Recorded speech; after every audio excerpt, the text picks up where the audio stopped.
Welcome back to the stage of destiny. Yeah. We talked about this before, but I do this often. I will pick things up and put things down. That's why I know you saw the first episode of my other project. Yeah. And that was the first thing that came up. It was this idea of picking things up and putting them down, which is great, except that when there's too much time in between the picking up and the putting down, then you lose momentum. That's funny. So, I used to do this exercise. I did this play called Red Noir, and part of the play was that the players went down into the audience, and the audience would get rid of their chairs. Yeah. And the entire theater would become the stage, and every audience member was now a player in the play. So you would mime them through activities, and one of the activities I did every single show was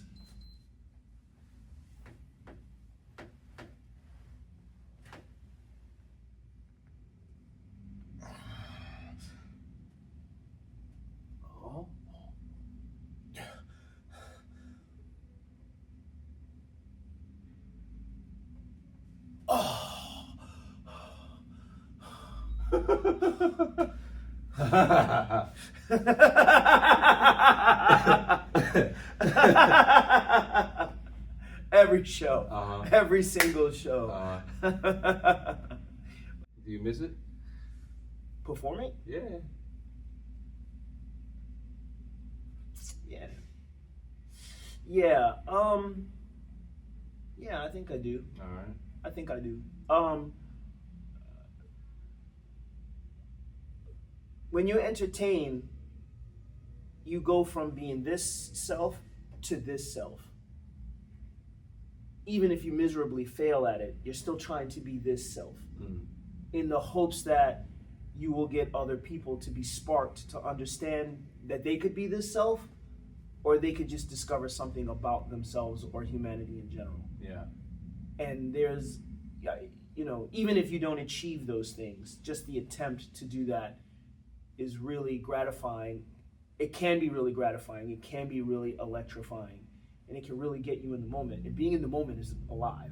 It's a big reason why I love fighting. Yeah. You're ripped into the moment no matter what you do. Yeah. And you live in it. I feel like even a major reason why I'm even here now is because I'm getting to this point where I don't know what the fuck else to do. And like I remember the couple times that I was here, when I came to Spar, I was like, man, I get why people do this shit. Because it's just like, all right, there are people out there to the side who are the other students who are watching, but they're not even on the fucking radar. Yeah. It's just in there. Yeah. And then just like someone's voice saying, all right, do this thing. Yeah. Look out for this thing. Don't do that thing. Yeah. And then that's literally it. No yesterday, no tomorrow. No. Only right now. Yeah. It's interesting. I thought about your two spars that you had here, the last two that I remember. Yeah. And it made me remember about when we first met. We met on the set. We were at the Living Theater where I was doing the play that you just told you about. Yeah. Red Noir. And so we met working. That was our first time meeting, even though it was among a crew of people that we knew, and the captain was directing. It was his story. Yeah. I met you when you were this person, as we all are. Yeah. But then working to be this version of ourselves through these characters. So when we met, we were working. Yeah. Do you know what I mean? Yeah. So I was watching Kwabena go from Kwabena to, the character. Now, the reason why it feels so similar is because I've now coached you to fight, and you've come and fought. When you spar, you are fighting. Yeah. It's just a level below getting paid or having a win-lose situation on the line. Yeah. So I watched you come through the door as this Kwabena, and then put on gloves and headgear and shin pads and be this Kwabena. Forced to be this Kwabena under danger of blood. You know what I mean? Yeah. So the thing of the stakes of fighting are blood. The stakes of fighting are is pain. Yeah. Do you know what I mean? And also entertainment, also showing people the reaches, the depths of human performance physically and mentally. And that's why it mirrors acting so much, because if the stakes are high enough and you're emotionally invested and you're really trying to live this life to communicate to other people, you get in the moment the same way. You really do. Yeah. It's electrifying, you know? Yeah, see, that's one of the things that I really, really continuously just talk about, whether it's just in passing or on the podcast with Angelo, is that same thing of, you know, what is it to be able to tap into that, you know, like we say on command, but within reason, right? You know, it's like when it's time to, you know, when it's time to do the thing, like what just turns on, it's here. It's almost, there's just no way you cannot. You cannot, yeah, you cannot. There's just no way you can. You cannot. And I go back to my, you know, auditions or whatever, and I sit with that as to, all right, you know, how does that translate to this? You know, why do I treat them differently, or how can I look at them, you know, similarly? And there's this is just me thinking out loud, but there's just like, there's something about time. Oh, wow. It's like here, there is no time to do the thing. Like you just have to just like, okay, like I can't do the Libra thing where I sit and I start weighing out options and I'm like, it's like, no, you gotta kind of just like commit to that shit real quick. You have to surrender to the moment. Yeah. And it's similar, you know, fighting and acting are similar that way. You have to surrender to the moment. Yeah. Seriously, you have to surrender to the moment. The jab might hit you, the jab might miss, you might slip the jab, you might block the jab, and you're not 100% sure what you're going to do until the moment comes. Do you know what I mean? Yeah. Another great thing, another parallel is that you have to pay equally as much attention to the player in front of you as you do to yourself. And if you mess that up, it could be tragic. It's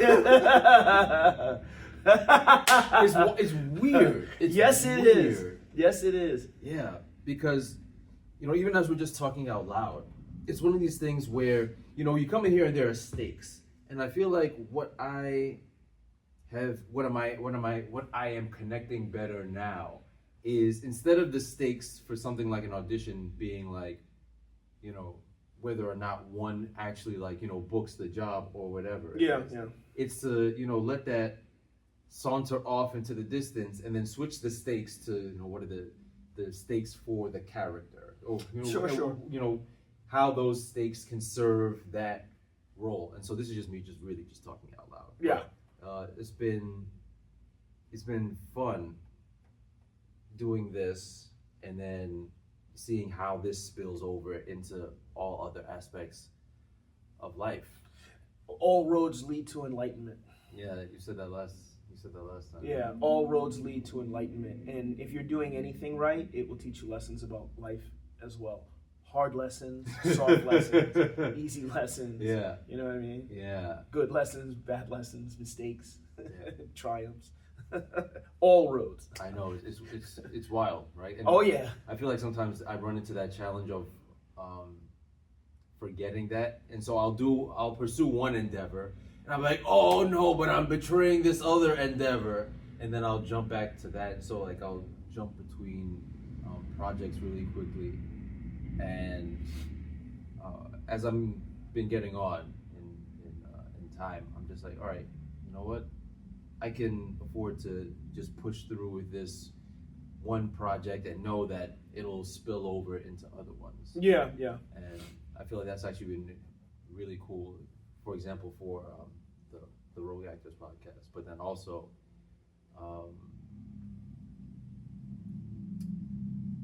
enjoying the process of talking about myself, which is interesting because, I don't know, for a while I just really never talked about myself, or like I was always the Batman of the group, just hanging out in the shadows, kind of just like, is he gonna show up? Yeah, he's gonna show up. If he says he's gonna show up, he's gonna show up. So, you got Bruce Wayne money? No, I don't. Oh, okay. No. Because I was gonna ask to borrow some money. No. We don't have the Bruce Wayne bucks yet. Not yet. I got some projects I'd like to get done, funded. Working on it. But yeah, that's the thing. It would be a joy to be able to just. I will say this. Whether regardless of what road you're on, there are these high moments of triumph and accomplishment that usually take years of sacrifice and dedication. And when you hit those moments, people love them and they share them with you, and they're definitely inspired by it. But they miss the real work. Yeah. That is the smallest moment of all the real work. They miss literally the blood, sweat, and tears that took you to get to that moment. I think podcasts shed a lot of light on that, actually. Yeah. They shed a lot of light on that. The process that it took to get to that moment of triumph, regardless of what that moment is. Also, the moment of failure is very important too. Yeah. And it misses all of the failures because literally you fail every day. Literally you fail every day. Literally you triumph every day. Until you hit a moment, a mark, an undiscovered country, an undiscovered thing, idea. Do you know what I mean? And people love that moment of triumph. And they also love the moment of failure. And they love the moment of new discovery. But they literally miss all of the steps to get there. Yeah. And I think people need to see a lot more of the steps to get there, a lot more of the sacrifice to get there. And how actually it's life. A lot of people are not living their lives, they're waiting for moments to happen rather than chasing moments, putting themselves out there to discover moments, failing over and over until they learn, And I think podcasting, as big a medium as it is very important. It's really important for showing the moments in between. Yeah, that's one of the things that I've come to really see and know is that I think that's why for me, the conventional way of the traditional way that I've seen most people document their journeys, their experiences, it tends to be very snapshot-y, like very short, brief, kind of like just the best moments. Yeah. I mean, I know that that's changing a lot, but for me, I just for some reason just doesn't resonate. Where as of late, when I've just been turning the camera on and letting it roll, and then just seeing, all right, what happens here? Yeah. As opposed to trying to control everything, which I've been told many times that I have attempted to do, or someone will be like, "You're controlling." I'm like, me? But there are times where it comes out because there's this thing of wanting everything to be perfect. Just like, no, that doesn't track with like real world experience. Even today, I was like, okay, yeah, I'm gonna come in here and I'm gonna have some wireless lav mics so we get good sound. And then the lav mics were like, yeah, we're not working today. Like, all right, cool, bet. Improvised. Yeah, but it's funny because like I said, yeah, we've known each other for a while, but like I still feel like I don't know you, and that's one of the things too. And so, just really quickly for 2010, anyone, 2010, I think. Something like that, yeah. I think.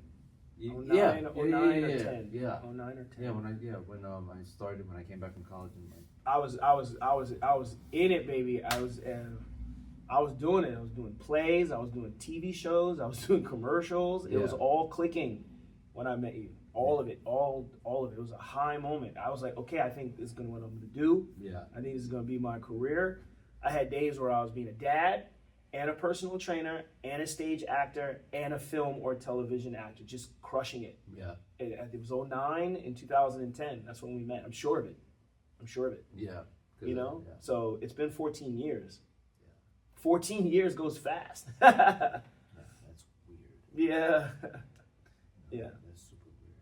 Because I still remember at the end of Pillow Fight, we had pillow for like feathers and stuff all over the place.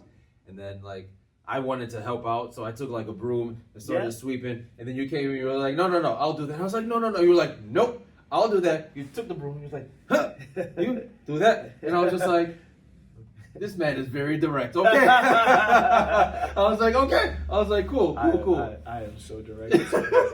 People don't like it. Oh man. People do not like it. But yeah, no. So just for anyone who doesn't know who you are, just name and how you came to be. My name is Albert Lamont. My parents fell in love. They did the wild thing, the nasty, the original sin. Maybe not the literal, but I think sometimes I don't know that I got the story of how you started fighting though. I don't know that I got. Okay. I don't know that I got that. I'm still embarrassed about this, but it's true. Okay. I was 11 years old, and Jean-Claude Van Damme was the new action star. He did 2 movies. His first one was Bloodsport. His second one was Kickboxer. I used to be in the foster system, okay? And my mother got her act together and came and got me out of the foster system.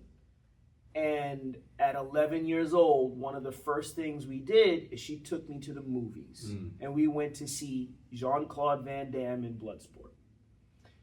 And I watched that movie. I love that movie. I still love that movie. Yeah. I'm a fan of JVCD. Yeah. You know, even though I'm well aware that I could probably beat the piss out of him in real life. You know, but when you're a kid, it's a movie. Yeah. I watched that movie. There's all the cinematic fights and him doing the splits and looking like a god and all of that stuff. In that movie, there are maybe a collection of 5 total seconds of real Muay Thai fighting. And when I saw it, I was like, I can feel it in my back right now. What was that? I remember that feeling. What was that? Then back in the day, it used to be public access television, and like I'd be up Saturdays at like 2 o'clock in the morning, and Inside Martial Arts would come on. And I saw a clip of Muay Thai fighting. It was America versus England, which is nuts to think about back in the late 80s. That's even a thing. Yeah. Because Muay Thai was so unwell known out in the States. And the English guy walked up to the American guy in the first round and kicked him directly in his shin. And the fight was over from one kick. The guy hit the floor and was grabbing his leg. And I was like, what was that? I was a big fan of boxing, as we all were. I grew up watching Mike Tyson on Channel 7. Do you know what I mean? Yeah. Knocking people out. Sugar Ray Leonard, Marvelous Marvin Hagler, Roberto Duran. I grew up watching these people fight, and boxing was amazing. A mixed race, growing up in Harlem, I had to fight every day being this fair skin. Every day was beat up on the white boy day. Had to learn how to fight. You know, you eventually realize you don't have any choice, so you fight. So I was already fighting with my hands. Yeah. But I guess I wanted to fight with my feet really bad. Yeah. So, you know, growing up in Harlem with no father, getting into what television was telling me I was supposed to do, crime and drugs and nonsense. I don't know what happened. All I know is that I didn't want to try to be a criminal anymore. I wanted to smile. I wanted girls to not be afraid of me because I was prettier than I am now. But everyone thought I was a troublemaker. I wasn't particularly good at being a bad guy. Yeah. You know, but I could fight. And I wanted to fight with my feet. And a friend of mine started playing judo, and I liked it. And I was like, you know, I think I really want to do Thai boxing. I didn't even know it was called Muay Thai at the time. Yeah. I think I want to do Thai boxing. First place I found was a total dud. Was not real. Was not real. Second place I found, I walked in, it was disgusting, dirty, run down, and there was sweat and noises and smashing pads everywhere. And I knew I was in the right place. I went there for the first week.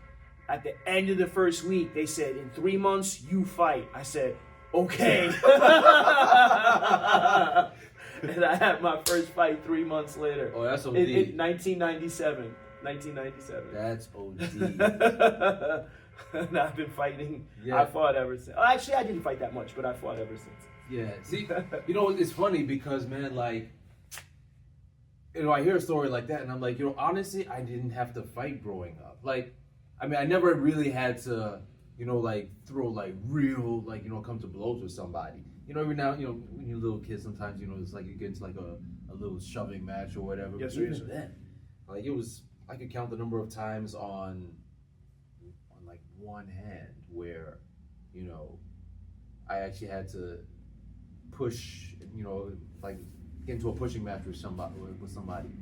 And for some reason, it sounds weird to be like, oh, I've never had to, get into like a fight, but it's a bit of a, as we say, a gift and a curse, right? Because on the one hand, it's like, okay, there's just something about the way that I move where I don't end up in that kind of conflict where I have to, like, come to blows with somebody. But then on the other hand, there's the question of not knowing that experience, so that when it does happen, there is this unsurety, there's an uncertainty about, how to move in that space. Sure. And I'll say this. You didn't really say this directly, but I felt it a little bit. Yeah. You moved really well. With the sparring that you did, I watched you go through a full range of things. I watched you go through a full range of, okay, I'm going to hit this person.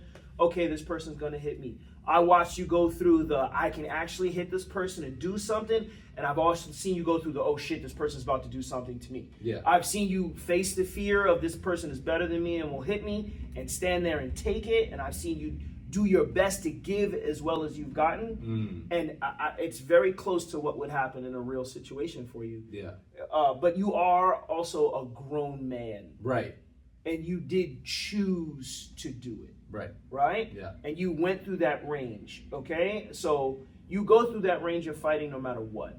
The only difference from what you experienced here and what I was talking about growing up is I had absolutely no choice and no life experience. Yeah. And no life experience. Yeah. Also, my natural tendency is not to fight. Right.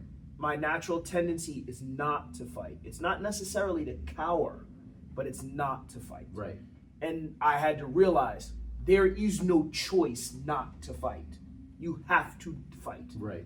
And you just keep getting pushed until you hit that moment. Yeah. The only difference between that and what you did is you chose to come here and put yourself in this situation. Yeah.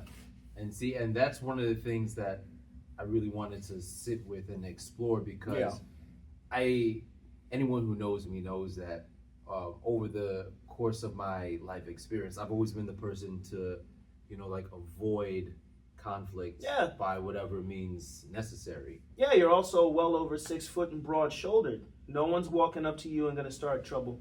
And it's interesting because people tell me that all the time. Yeah. And even for me, when I was growing up, that's not how I felt. Like, I always felt like I was susceptible to, being bullied. Like, I never saw myself as being imposing. Sure. And I wasn't always, like, taller than everybody. I get it. But even then, like, I remember when I was a kid, my dad would always try and, like, get me to, speak up and, be more assertive. Yeah, that's right. That was one of the things that just, I mean, even to this day, I look back and I'm just like, what loadout did I pick when I came to Earth? I was just like where did I put all my fucking stats? It's just like I put them in something that was not like just like the Berserker class or whatever it is. Yeah, It's just like no, it's just something completely different. I feel you. But so as an adult, I was just like, I just want to be able to lean into just like just anger and rage and. You don't necessarily need those things to fight, but I hear you. Right, but there's a fire that comes. Yeah, there we go. Now we're talking. There's a fire that comes along with that energy. Everything is energy, and everything stokes that fire. And that's what it is. Which is why it can be rage. Right. It can be protection. It can be fight or flight. Yeah. Everything. Yeah. stokes that fire. And it's tapping into that. Yeah. And I was like, you know what? I want to lean into that more, like really sink into that more. Mm-hmm. And, that's really how this was born. And I don't know, it's when not everyone always says, I'm going to say it, but like when I was younger, it really felt like tapping into that was a lot easier. But it was also because I think there were other people like stoking, right? Sure. Yeah. And now that I'm getting older, for some reason, and maybe that's just the nature of this life experience, it's almost as if though now I am just sitting with, all right, how do I, stoke and fan that for myself? And I'm finding that there are less and less and less things that the external world can do to stoke that. And so now it's almost like I'm whittling it down to like, what is it, what is it that I'm like really here for as I keep removing all of the external things that are like, oh, you need to do this, you need to do that. I hear you, but are we talking about life, acting, or fighting right now? Because it sounds to me like you're talking about life. It's really life. I agree. Yeah. I'm talking about life. I agree. I mean, I think you continue to do what you enjoy. I think you continue to do what you feel a burning passion for.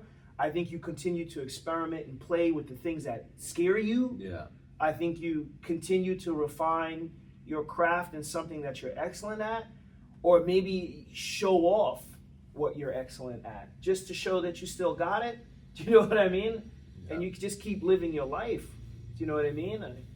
When it's time to dedicate to yourself, dedicate to yourself. When it's time to dedicate to others, dedicate to others. Like my life is hugely dedicated to my daughter right now, who's about to go to college and be off on her own. A huge portion, the majority of my being is geared toward that as she becomes a young adult and becomes more and more self-efficient. Yeah. You know what I mean? And I mean that's what it is. I mean, you move through these moments of life and you dedicate to yourself or you dedicate to others, right?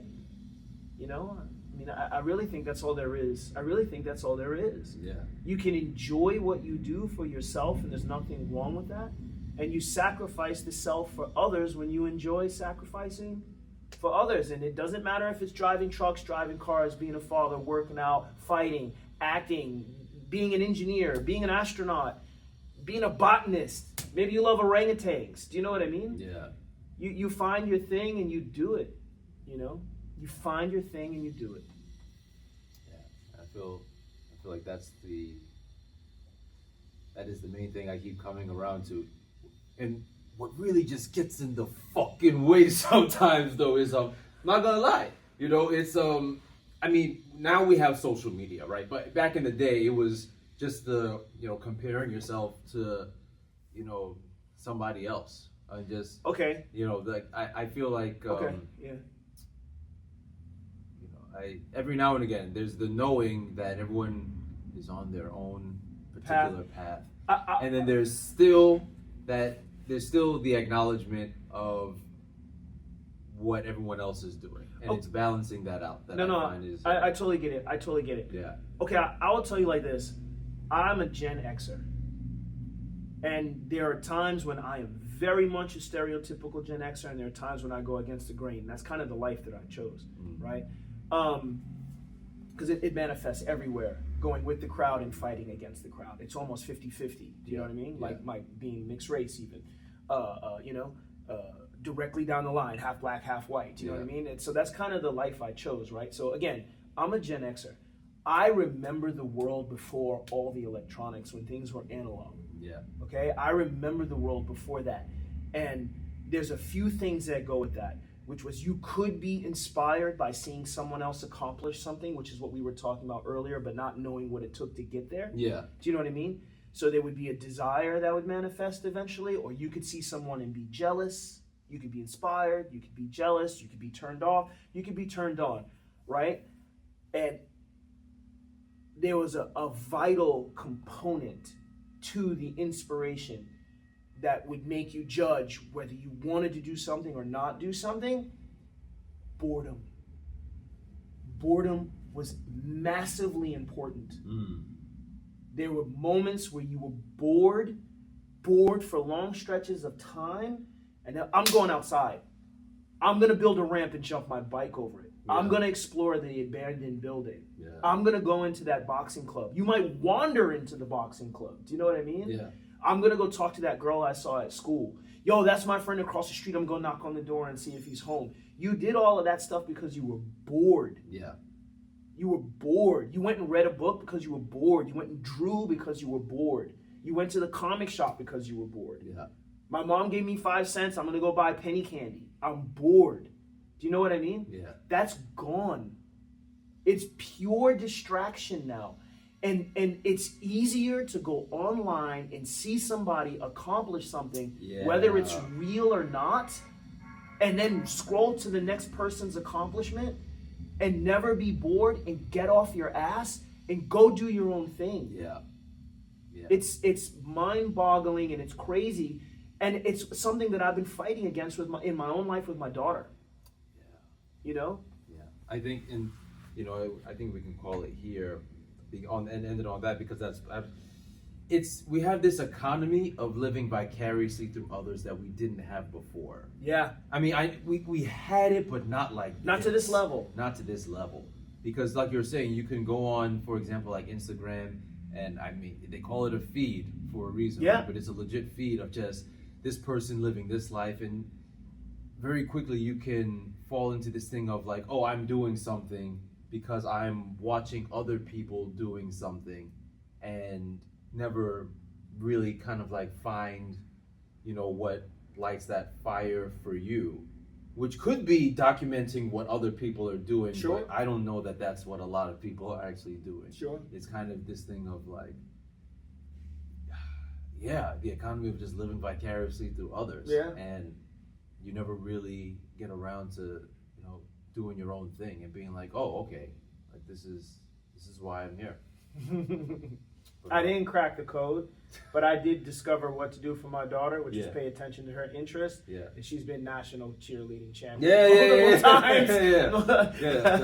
Pay attention to their interests, man. Seriously. My man, Qua. Your fathers. All right, let's get to work. Appreciate you. Bet. All right? Let's do it.